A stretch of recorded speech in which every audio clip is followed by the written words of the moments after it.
Good evening, everyone, and welcome to Financial Independence through Small Multifamily Investing. I'm your host, Lawrence Laddie, also known as Mr. International. We meet here every Tuesday at 7 p.m.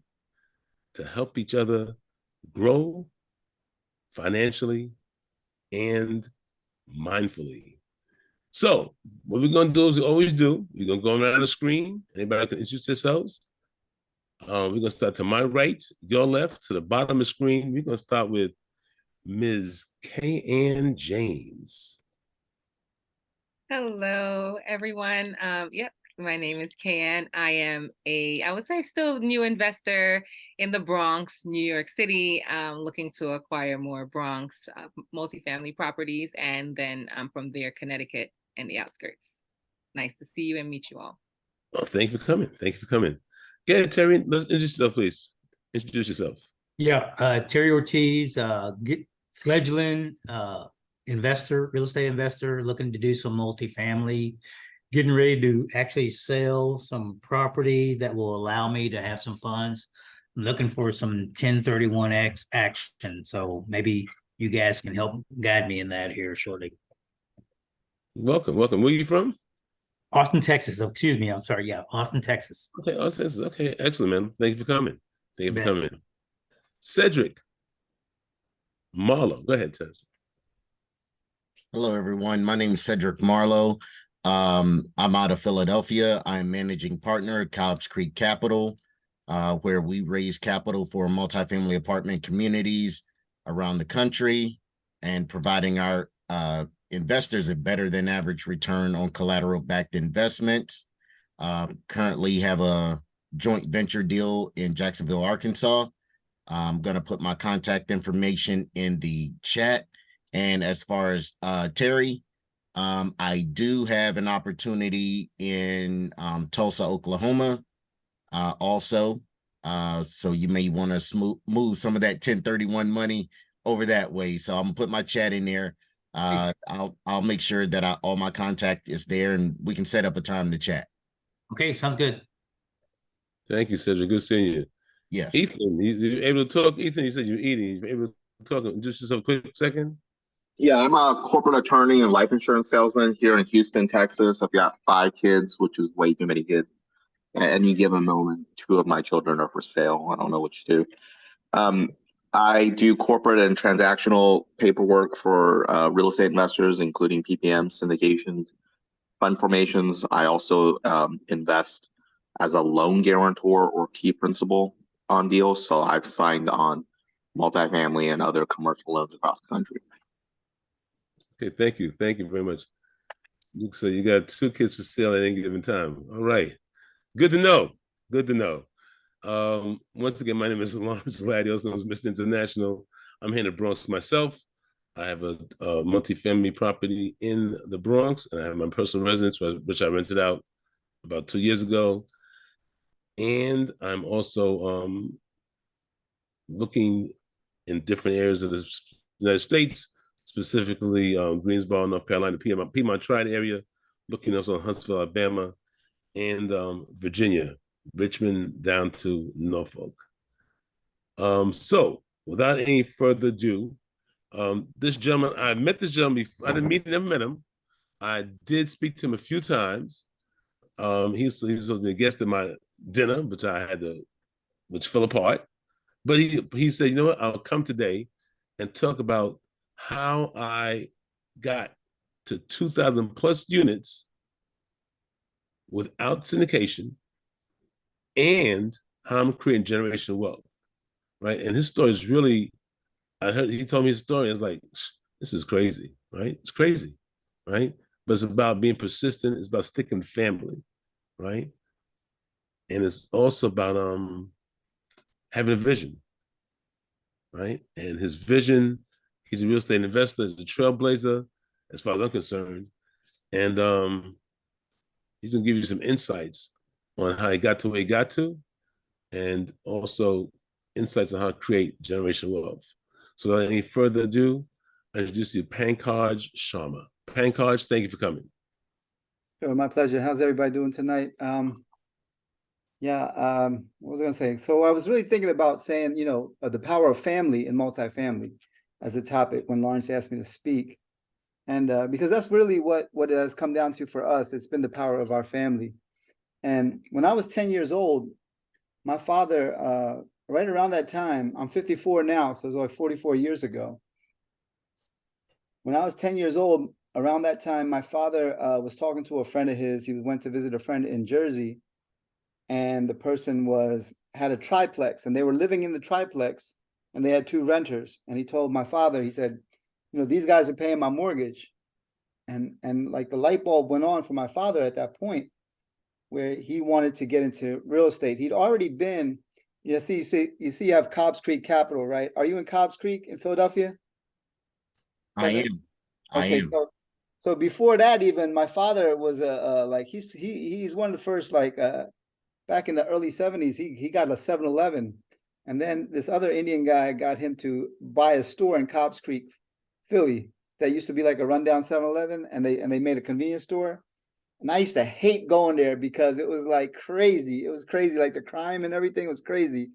And on the weekends, I would go and I'd, work the cash register, and these people would just be coming in here threatening me and stuff. And my father, I'm like, what's he doing? Like down here in Philly, right, in Cobbs Creek, with and in the evening, the whole store would get full of all these people, and it's just us, and we didn't have the wherewithal to deal with any of that. So it just brings back memories when I hear Cobbs Creek. So he ended up selling that to his partner, and the partner was like, I don't have the money, and he eventually just got out. And then when the partner was selling in the future, he got his money back, but it was a deal that he just got involved with that he had no business being in. But Cobbs Creek was always have lovely memories for me as a child. So just to show you, my father was an entrepreneur. He was an engineer by trade, came to America with less than $200 in his pocket, right?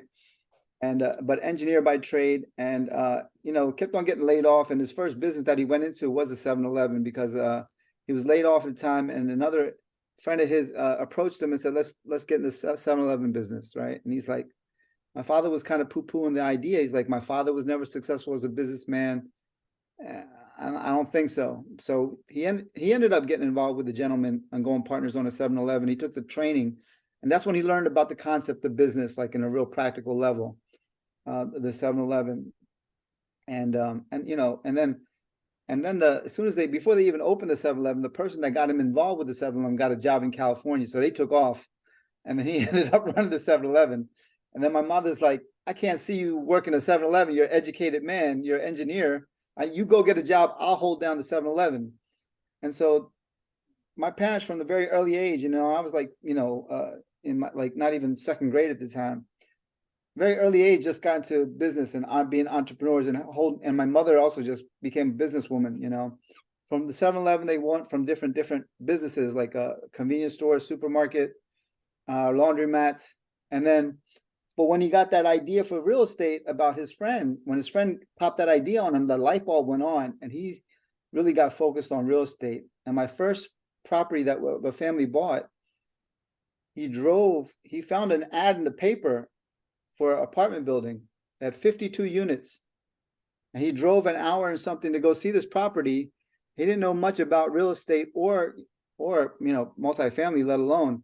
And the broker kind of walked him through the deal and showed him how he could make the deal through owner financing. And, that property he bought for about $450,000 back then, he needed $90K down. And he didn't have that. So he borrowed that money to buy his first property. So he borrowed pretty much like a no money down. I all these years later, I realized when I talked to him about his deal, that he did his first deal, I said, wow, you did like what people was always used to advertise on TV, what Carlton Sheets used to always advertise, no money down, right? His first deal was like a no money down, owner financing. He borrowed a lot. He put some of his money down. He refinanced his house. He had some money, but he didn't have the whole $90K even, And that property today is in a very good area. And those 52 units became 54 units. And from that one property, gradually just started buying property after property after property. And so I grew up in the business. And growing up in the business at that time, I was growing up second generation, looking at all the problems, looking at my parents, you know, they weren't seasoned investors. They weren't seasoned real estate operators. You know, they were two foreigners just trying to figure it out, you know, flying by the seat of our pants. And so my whole life in dealing with it was also like flying by the seat of our pants, trying to figure it out. We weren't as sophisticated. We weren't educated in terms of real estate. My father did have like a realtor's license, so he got a little bit of education that way. But our real education comes from our experience, you know? And so I always thought the grass was greener somewhere else. I always thought like, you know, I'm doing anything but this when I grow up. You know, I thought, so I tried to get away from it as much as I could. But when I got older, got wiser, and I started educating myself, one day I started realizing, you know, I started reading like Robert Kiyosaki stuff about investments and things. And that's when I really started my mindset. Even though I was involved, I was involved more as a property manager and looking at myself more as a W-2 employee, right? Not as the investor, not as the business person. I always had that the businessman mindset and the investor mindset. The entrepreneur spirit was always strong within me. I tried a lot of different businesses over the years, just like my parents did.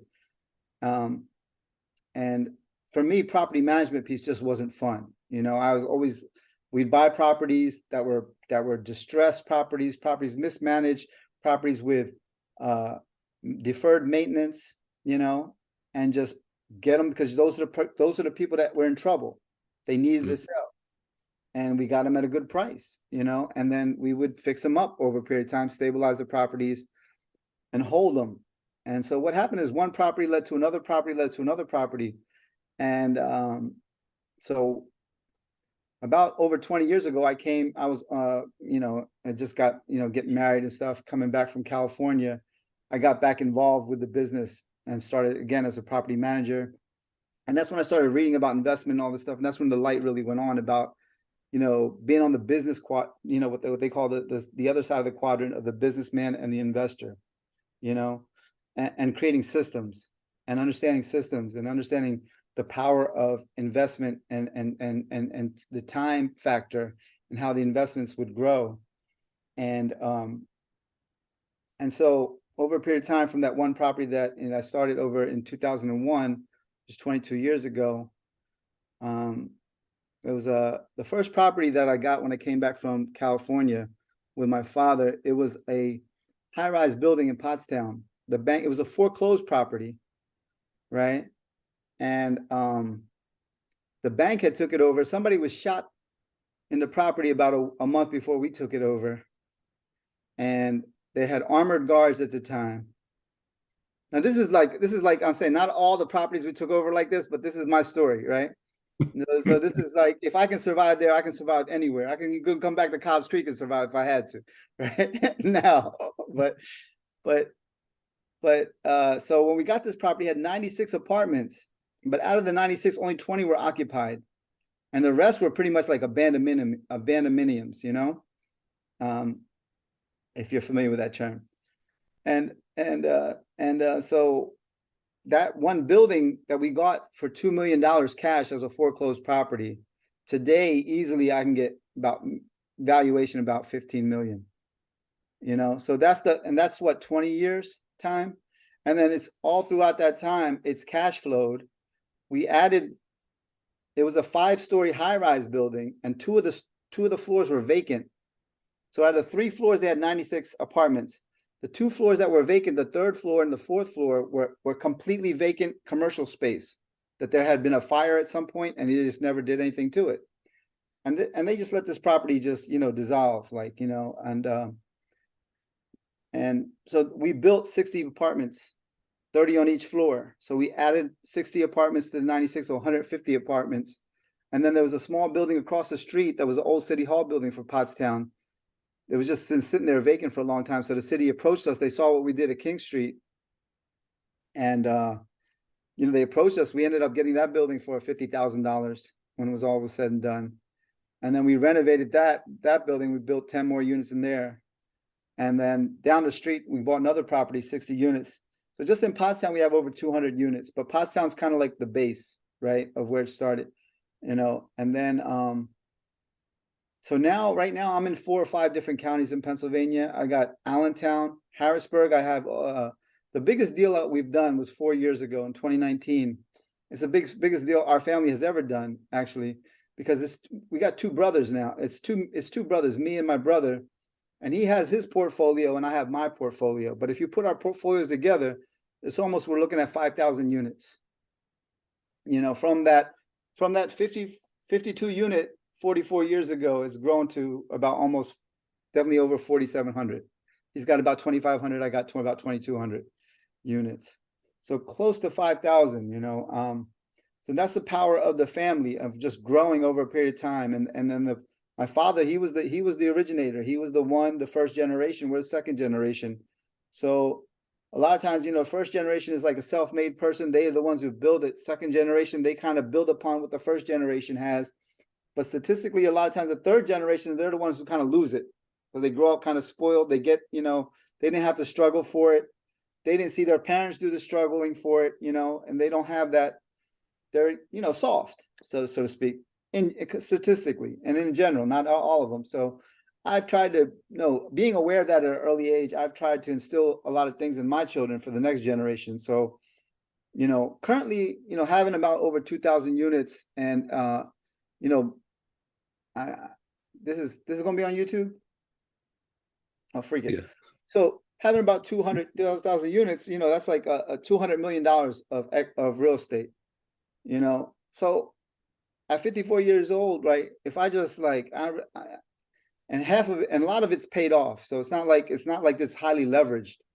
So there's a lot of sleeping equity in the portfolio. So at my age, you know, I'm good. Like, you know what I mean? I don't really have to like go and create a unicorn or anything like that. But everything I'm doing now, it's like focused for the next generation. It's like, how can I take what the pieces I have on the game board and set them up better for the next generation coming in? Because what happens a lot of times when you have a lot of older properties, right? And with things that are going to change in this country over a period of time, you know, I up until a few months ago, I thought that just, you know, you can just have an apartment building and just have it forever, but that's just not going to be the case. Things are going to change as time goes forward. And then like, so I'm looking to little by little move away from like the older properties. You know, I've done good with older properties, and I don't see myself moving anytime soon from the B and C class properties. And mostly they're like C class properties, I would say, workforce housing, right? They cash flow very well, but they're also highly maintenance intensive. There's a lot of money I got to put back in, a lot of capital expenditures that I got to put in to fix stuff. So luckily, I'm situated in a way where I have the capital that when something happens, I got the capital to fix it up. But the newer properties going down, like for the next generation, you don't know if, you know, all of a sudden they'll say this building, according to such and such code, is no longer, you know, can no longer be inhabited. You got to break it down. Then the kids are just stuck with just the real estate value, like, you know, with a high-rise building. I don't see that happening to our garden apartments, and I don't see it happening anytime soon to any of the properties we have. But in places like New York City, other places around, you know, big cities, that's going to start happening. A lot of older buildings at some point, they're going to come in with new regulations, I feel. And if something's not energy compliant, they're always, you know, talking about this stuff a lot in New York City. You know, they're gonna make people basically tear it down and be like, you got the ground, you got this ground, that's what you got right now. And to take an asset, you know, so it's just something that data and information has made me aware of. So because of the new data, I have a new shift in my perspective. I'm saying, like, whereas though I thought originally months ago, I thought apartments are like forever, right? You know, like you heard the saying, like the phone 10 years from now, there'll be something else, but apartments will be forever, right? You just change the bathroom and the kitchen, but apartment is an apartment, right? It's forever. And for most, you know, cases, that's true. I think, you know, apartments are forever, unless there's some kind of nuclear bomb or something like that, or we start having apartments on the moon or something like that. You know, apartments are forever. You know, real estate is forever to an extent, but you know, it's good to move into to newer type of stuff, to get into the redevelopments and things of that nature, A-class properties that are going to be around for the next 100 years, right? For the next generation. So like everything I'm focused on, everything my father did, he did for me and my brother, for our generation. he set us up, and we were able to take the baton and move with it. And now we have to look at things in a more strategic manner, because so many things are changing with AI, intelligence, and just, you know, I mean, you never, you know, like you never would think before, like you ask somebody how much is a 1-bedroom, they'd be like, oh, 1-bedroom is $850 or whatever, right? Nowadays, you ask somebody how what's the 1-bedroom going for? They're like, depends on what day you come in. No, AI is going to tell you what it is. The rate is going to change each day. It depends on what type of lease you're going to get. If it's a 12-year lease, if it's an 11-month lease, if it's a 13th-month lease. I got an apartment for my son. It was cheaper for me to get an 11th-month lease than get a 13th-month lease, because AI is telling them they're going to make more money on that 11th month, or, you know, they're going to lose money on that 13th-month lease. So they're better off getting somebody 11-month lease and getting somebody in there after 11 months that's going to pay more money. It's like, we never thought about that. But if you look at the hotels, you look at the airlines, they've been using that for a long time. You know, it's never a fixed price. Every time you buy an air flight, or every time you go to a hotel, the rates change. Hey, so 15 years ago, that same technology started coming into multifamily in the rental market.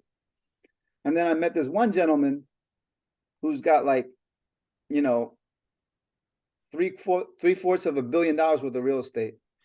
And he got an asset manager, and the asset manager was like somebody who said, like, you know, we will use this artificial intelligence and it'll tell us where to set rents at and stuff like that.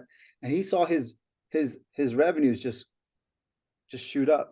He's able to capitalize much more revenue by using the intelligence, because the AI goes out and shows, you know, what the apartments are going for, what the market can absorb, you know, and how much you can get for it. And it takes the emotion out of it, and it's focused on data, you know. And so, like, that's a big factor. It's a lot of things that are changing real estate. You know, right now we have, you know, we're at a time where the interest rates are going back up, and people are starting to feel the pain. They're starting to have more deals come out, you know. But we've been waiting for the deal flow to pick back up. But really, people are still, from what I see, I mean, Cedric might be seeing a lot because he's in other markets. You know, he's seeing what's going on in other markets. I only see pretty much what this market is at the moment. But people still want 2022 pricing, you know, with 2023 rates, interest rates, you know.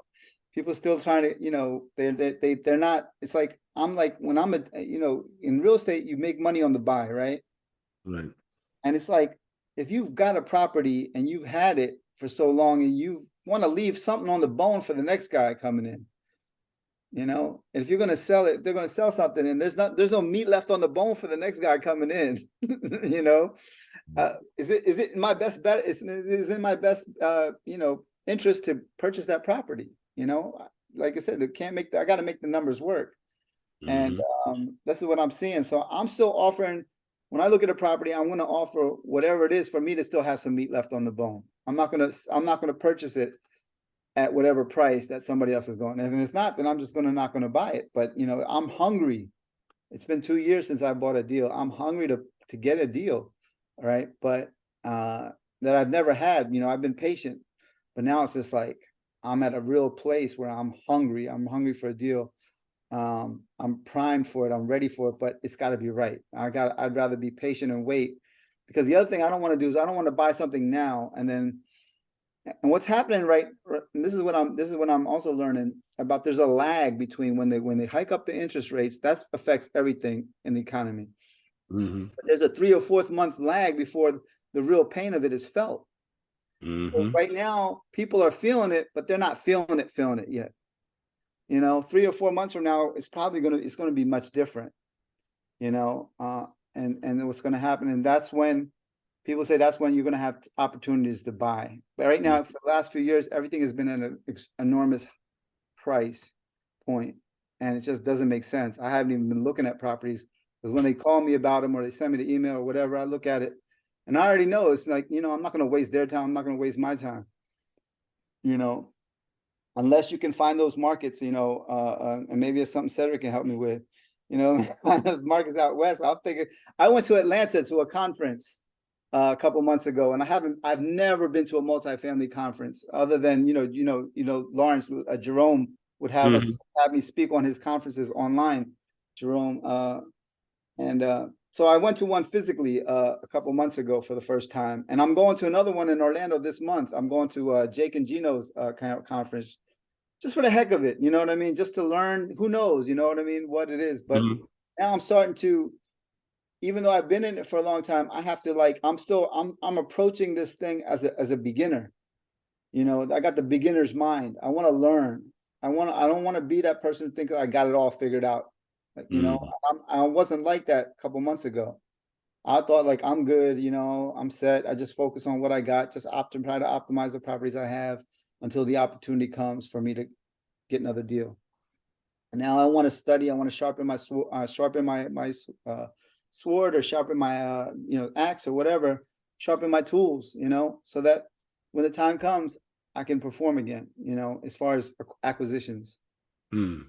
So with that, I don't know how long I've spoken for, but if I'll be open if there's time, for take any questions. Well, thank you very much, Pankaj, for sharing that. See, I like the end part. I like the end part. See, let's start the end part when you said, you know what? I've got what you got X, Y, and Z, but I'm still gonna treat this like I'm brand new, right? I mean, I'm gonna treat it like I'm a beginner, and that's what I like. We talked about that before. I really like that. So what you said that, but what made you want to just start as a beginner now again? Well, you ever heard the saying like the older you get, the real more you realize how much you don't know. Mm-hmm.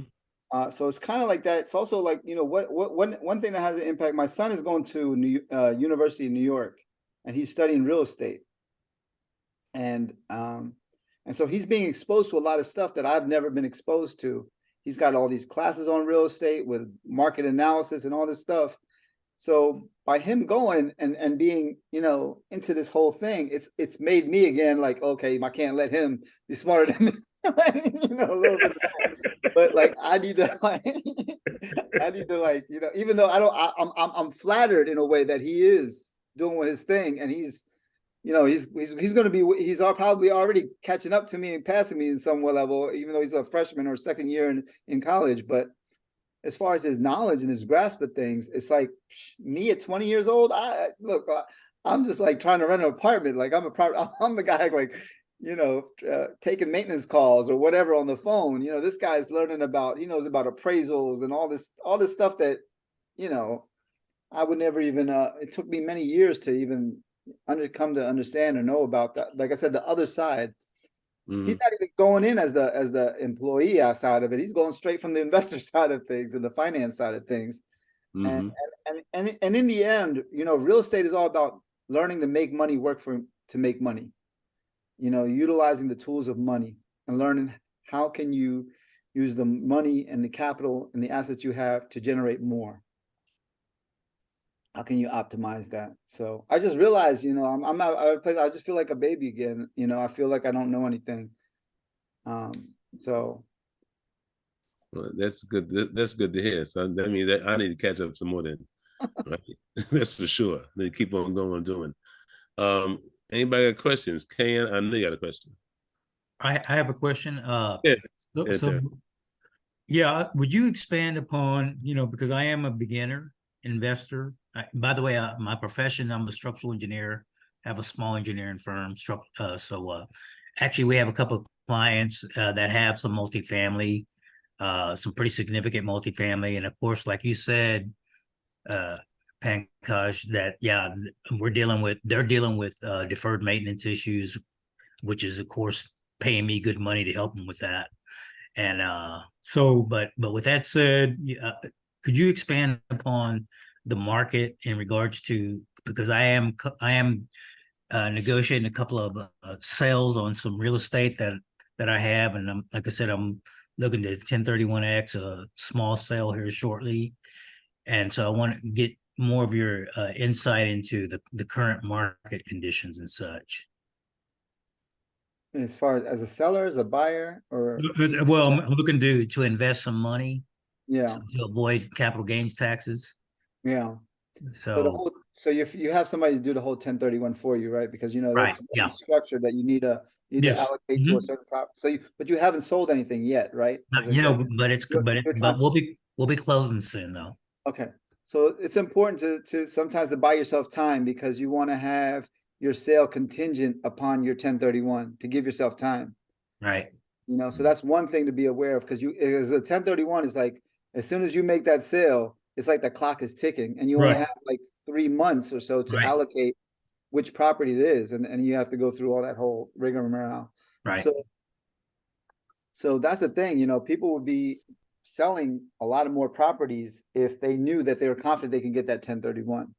But that's the thing that I think is also stagnating the market because people, unless you really have that next property sold allocated, you know, you can't sell.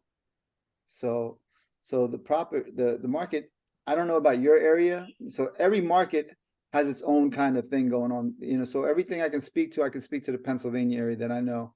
right. But it's all similar in a way, you know. Everything is just prices are now starting to come down. You know, like I was asking 150,000 a unit, now he's asking 130,000 a unit. You know, before, well, actually, one property they were asking 180,000 a unit. Now they're asking 150. It's not worth 120 even.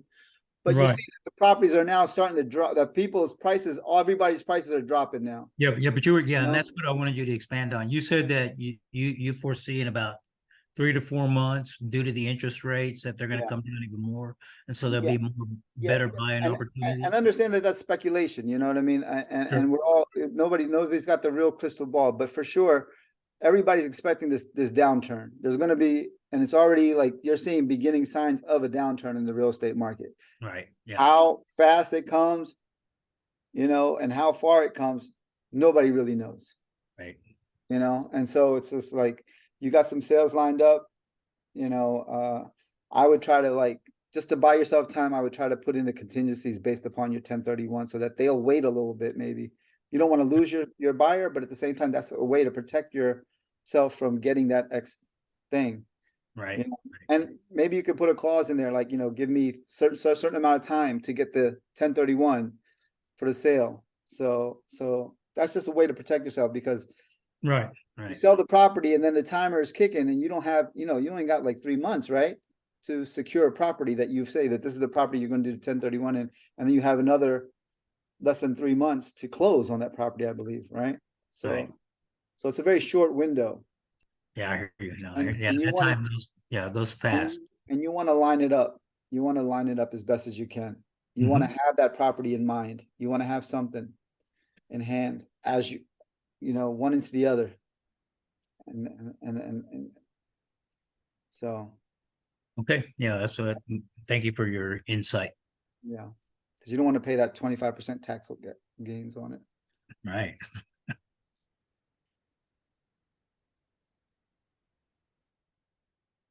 Cedric, can you have a question? Comment, anything? So thank you for sharing. And kudos to your dad and mom and the family in the multi, right? Some of us may not have that cushion to launch from. I am very, very new to the real estate investing space.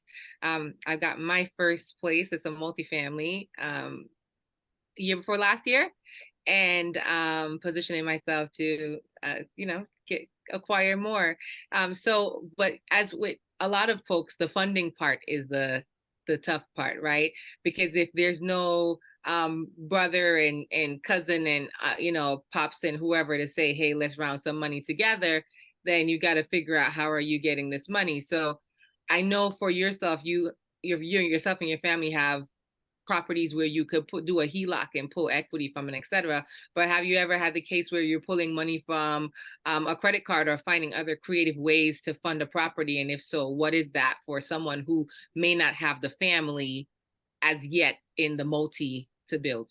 So we haven't. We've either had the down payment and been able to get a bank to finance the rest, you know, the 70%, 75% finance, or you know, when we did that $50 million deal, which is the biggest deal we ever did at that time, we were able to refinance the one property that we had bought for like 5 million. We were able to get 15 million off that property because now that valuation is over 20 million over a period of time. And so we were able to buy $50 million property with only $5 million plus the closing costs. So that's only $5 million cash plus closing costs, maybe another $1 million to $2 million.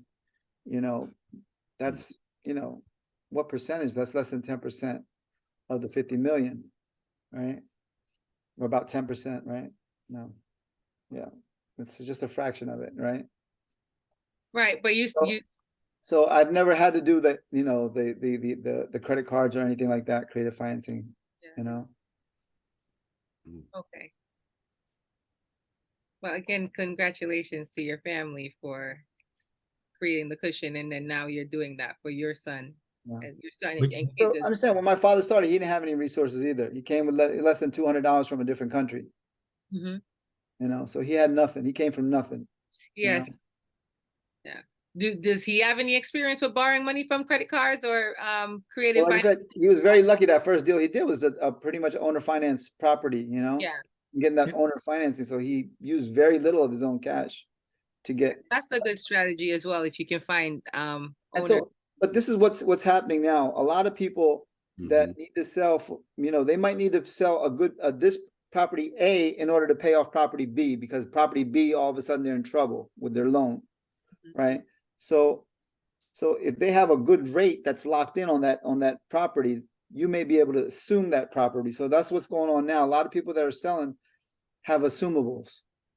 That's They a have subject to, right? assumable loans. Yeah, assumption loans. So to be able to qualify to assume a loan is another way.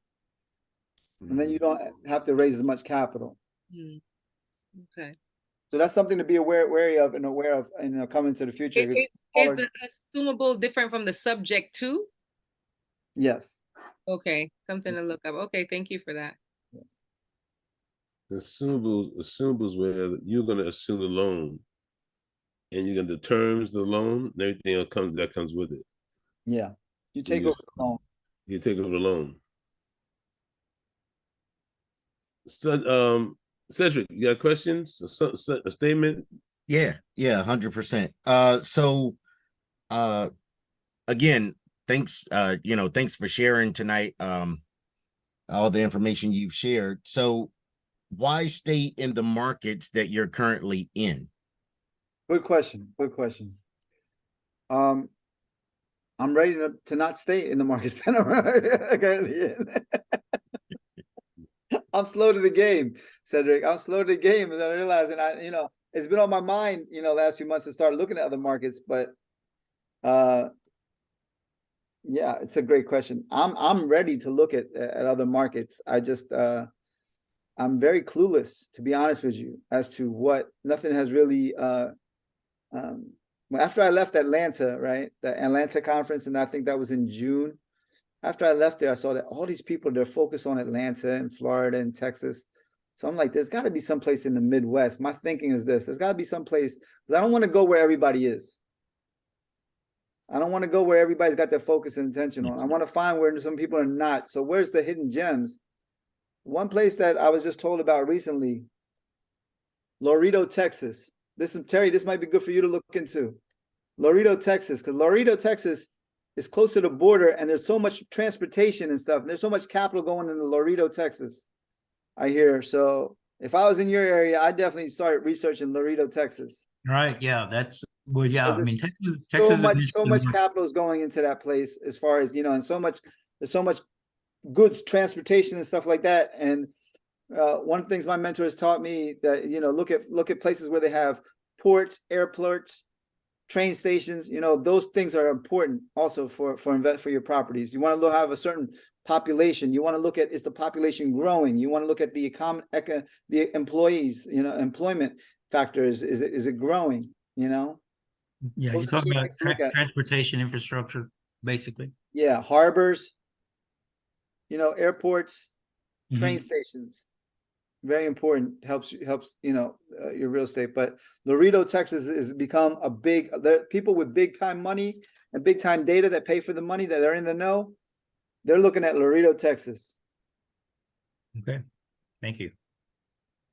But Cedric, you got some areas for me? Let's talk, man. I'm writing you down your number right now, and I'm gonna Okay. text you mine. All right. Yeah, definitely. I'm gonna put mine in the chat. for you. Yeah. Yeah, Um, I already put mine in. It's my cell phone and my email. yep, got So- it. All right, And I'll put mine in the chat if anybody wants it. yeah, Cayenne, also I sent you a message directly. Reach out to that guy. He does infinite banking. Okay. And that's another way that you can utilize it's another form of creative financing and things It's like that. insurance, right? Yeah, Familiar with exactly. it, yeah. So yeah. And it's KN. Thank you. KN, I apologize. Yeah. And other question I have is why haven't you purchased anything in the last 2 years? I haven't the right. Nothing has made sense for me to purchase that I've had my eyes on.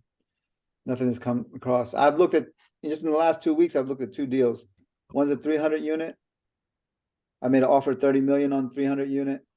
I saw the worst property I've ever seen out in Harrisburg. 222 units that are like more than half of it's vacant. They've got squatters in a bunch of them. This person just let this property run down. He owes the city like 9 million, whatever. So I don't really care if I even get that, but it's really close to my other two properties that I have. I have a high rise with 270 units there, and I have another property, garden units, 200 units. So it's right in close proximity to this other property that somebody had Litech. It was like a affordable housing or something like that. And they bought it really cheap and they just like running it into the ground. I think they're doing it on purpose so that nobody buys it. And then their friend is going to go buy it cheap or something. I don't know what, because it's like they won't fix nothing. They won't get rid of the squatters. They won't get rid of the people that owe them $30,000. It's just insane what I saw last week. So those are so I'm just saying, I think this is the beginning. I've been patient. But it was getting to the point earlier this year where I started thinking, I need to start investing in other areas or looking at other areas. I just haven't had the time because I'm not looking to be this in the future, but I'm also an owner operator. So I don't have we manage our own properties. So I don't have but so much bandwidth. If my bandwidth was if I had the bandwidth to just focus on investments and purchasing, that would be a whole different ball game, right? But I'm running an organization at the same time. So and I'm just tightening up the ship so that when it comes time is right, I'm ready to strike. So how far are you vertically integrated in your processes? I wouldn't even know how to answer that question. Okay, so like you said, you're managing your own properties. Right. So do you have people working for you like handymen, vendors, so on and so forth? Yeah, we got the whole, so it doesn't occupy a lot of my own time because I have people in place. I have positions, I have systems in place, So, but we are the management company, so I have to deal with certain issues and I deal with certain things. But it does take up still an incredible amount of my bandwidth, so I'm not just steadily focusing on looking at data and studying markets and just focus on getting that next deal. I've been in no rush to get the next deal because I know when the time is right, the deal is going to come anyway. Maybe this is not right for everybody, but for us, it's like if you live right, if you do right, you get blessed. It's just like the deals come at the right time and the right space, and I don't need to rush the process a lot of times. So yeah, I'm here to use my intelligence. Yeah, I'm here to use my resources, but I'm also like, I really believe in destiny. I really believe in this whole thing of attracting something at the right time, manifesting things, in right order, in right order. Okay. So have you reached out to local banks, credit unions that may have assets that are in pre-foreclosure or foreclosure, or have you nurtured those relationships? No, that's like something that you're sparking something in me by saying that, and that's, yeah, the only thing I reached out to brokers because I said, if anybody comes because most of our deals has been coming through brokers, you know, they were the ones who bring the big deals. So, but yeah, there's nothing available at the moment for me in that way. But that's a good point you make. Is that how you're cultivating leads and stuff like that to find what's going on, or? Like normally we go direct to seller for the most part, but we also deal with brokers, of course, you know, because like you said, they have the biggest allocation of assets out there. But also, you know, going direct to seller. But I also know now that in this current climate and the next several months or a year to come, that'll be your bigger allocation of assets that are available, is to go direct to the banks. And if you can catch them, you know, or at least start building those relationships with your local banks in which you're currently doing business, let them know, like, hey, you know, go in there and ask to speak to the commercial lender. Like, hey, do you have any assets that you see in pre-foreclosure or currently in foreclosure? You know, and you know, and if you don't, here's my name, number. This is my my bio. You get something that fits that, reach out to me. Sounds good. I appreciate that. I appreciate that advice. Now, has that something that's been, come through for you? Well, like I said, right now we really haven't done that, you know, because mainly we're going to direct to seller, and we're finding a little bit of leeway, you know, with going direct to seller. So your strategy will go direct to sellers, what, like those marketing cards or cold calling them? Yeah, cold calling them. Yeah, cold calling them. Yeah, you know, in the single family space, when I was still in that space, the little postcards, they worked. Right. Now, you know, the information is out here on the internet. So you can call up John, you know, like, hey, John. I'm getting the calls all the time. I'm getting robot calls and all this stuff for my property. Yeah. I mean, I don't prefer the robocalls. I prefer like picking up the phone. Hey, you know, do you have this? You know, are you considered? So can I ask you, what do you use for your data? What are you using? Are you using CoStar? Are you using Crexy? What do you? Yeah, Crexy has just recently updated their because I have Crexy Intelligence. Yeah. And they've really updated their processes, and now a lot of that information is there. Whereas before, CoStar, my business partner who's in Arkansas, he has access to CoStar, and so, you know, we'll reach out that way as well. Yeah. Now, and Arkansas, I know one of my friends, he bought something in Arkansas, like a brand new property, you know, and he's saying there's some area, I forget what city it was. They're saying like it's like Austin, where Austin was 10 years ago or something like that. Yeah, so Arkansas is a place I'm interested in. Yeah, Bentonville, Arkansas, but see, Bentonville? like, yeah, Bentonville, that's in the northwestern part of Arkansas. However, I call myself a contrarian. I don't go to where everybody else is going. That's where all the money is at right now, up there. So you're going to pay astronomical prices per door. So I'm focusing in that central Arkansas area where the crowd is not there yet, but eventually, because that's where the capital and everything else is at, they're eventually going to come there. So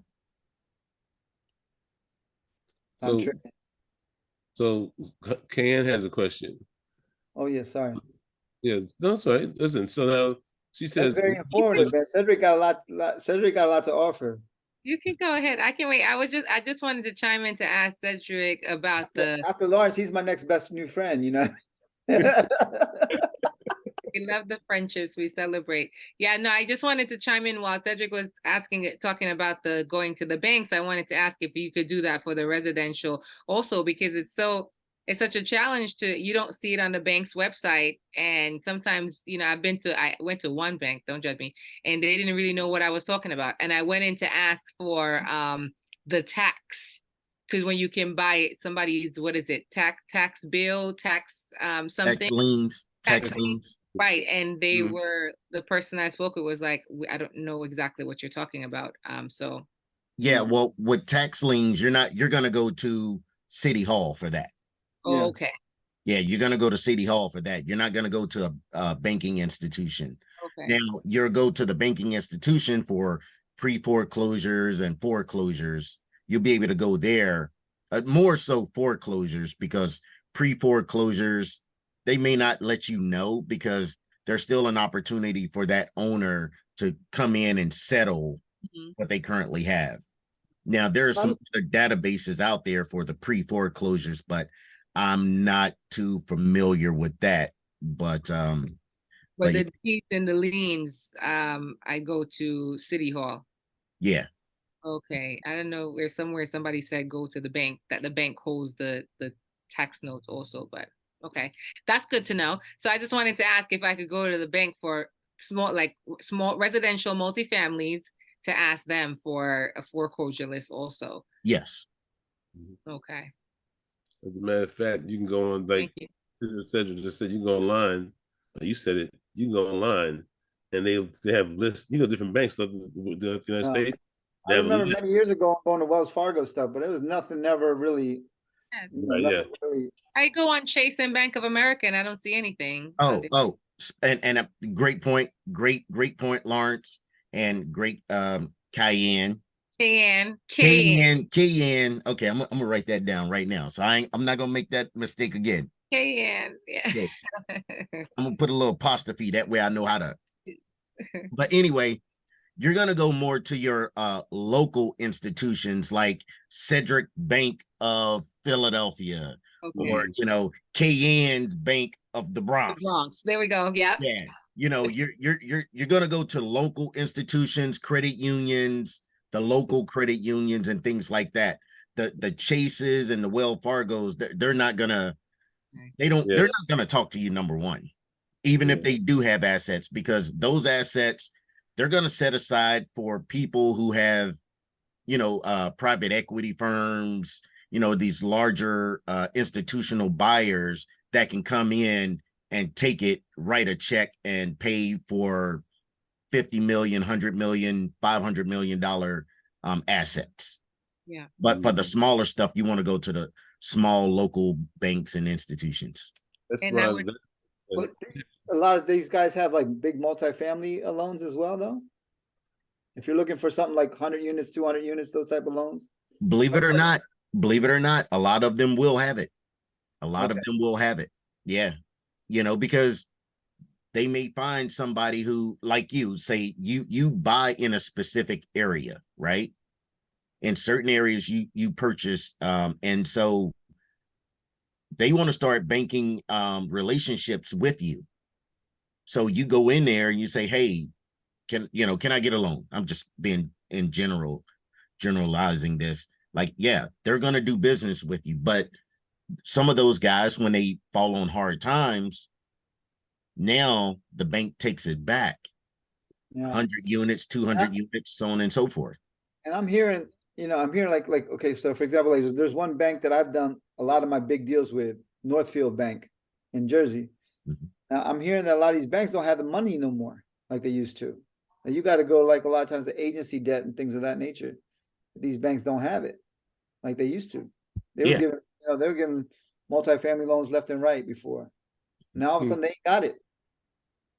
Yeah, the liquidity in a lot of these local banks or smaller institutions aren't there because, like you said, they've loaned all of that out, and say now they're having issues with liquidity because the borrowers can't afford to pay or are slow to pay.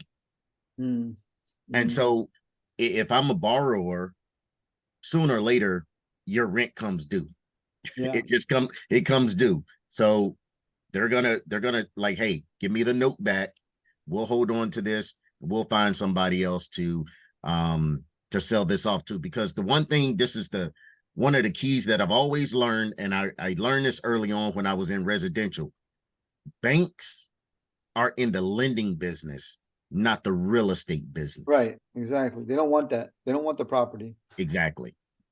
And so if something's in pre-foreclosure, then they'll kind of hook you up with the owner, and then see, so you can talk to them and be like, look, you can work with the owner to see, you kind of, a lot of times they will, especially you know, if it's say like a 100 unit, I don't know, 75 unit building, and they really and truly don't see a way that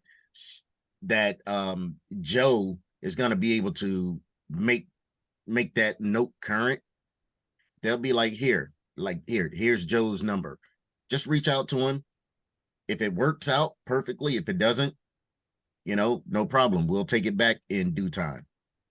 Mm, mm, So I mm, tell you, if I land some deals doing that, man, I'm telling you, I owe you big time.